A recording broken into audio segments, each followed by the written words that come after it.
Like many, arguably most, non-Aboriginal Canadians, I have held many imaginaries about Aboriginal peoples living in Canada. These imaginaries have been influenced and shaped over the years by the institutions and people in my life who have taught me about them. As a result, I, like most non-Aboriginal Canadians, have held many assumptions and conceptions that do not accurately reflect the experience of contemporary First Nation, Métis, and Inuit peoples in Canada. My first imaginary came from my grade school textbooks on Canadian history. These Aboriginals, who I dubbed the Fur Trade Indians, I pictured as inherently violent and uncivilized because, in our textbooks, they walked around scantily clad, wore feathers on their head, carried bow and arrows, and spoke a strange language. I reasoned that Aboriginal life now must not be much different. Since there were no Aboriginal kids in my school, most must still live in the wild, hunt for their food, and speak a foreign language. As a teenager, I became aware of the Aboriginal communities living on the res near my home.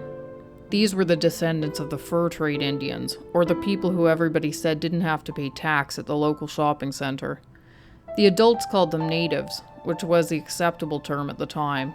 But, although I knew it wasn't okay to say out loud, in my mind they were chugs, the slang term that my friends and I used for natives. We could see that the people on the res lived in run-down, dilapidated homes, and this only added credibility to our teenage assumption that the chugs spent the better part of their time drinking, hence the term.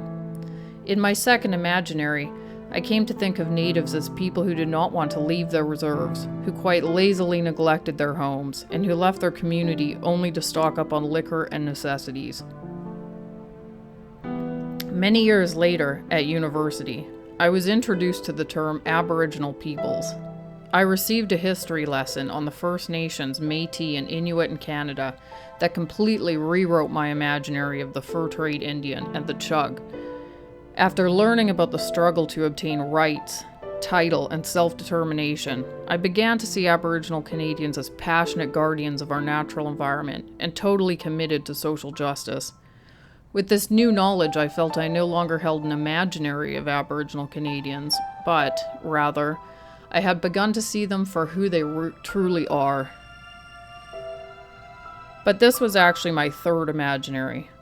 When I arrived in Nova Scotia to go to grad school, I had the opportunity to spend time with a number of Mi'kmaq people and realized that while many Aboriginal Canadians are defenders of nature, like the Nuchel Nuth at Clayoquot Sound in '93, or warriors for justice like the Mohawk at Oka in '99, I still didn't really know what it meant to be an Aboriginal Canadian.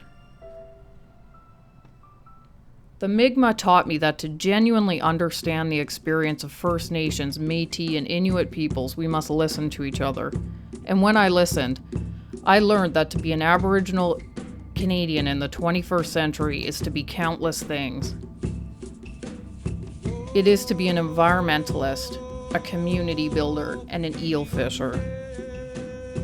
A healer, a holder of traditional knowledge, and a mother. An academic writer, a lawyer, and a motorcycle rider. A resource manager, a spiritualist, and a family man. A teacher, a musician, and a friend. To be an Aboriginal Canadian is to be more than I ever could have imagined.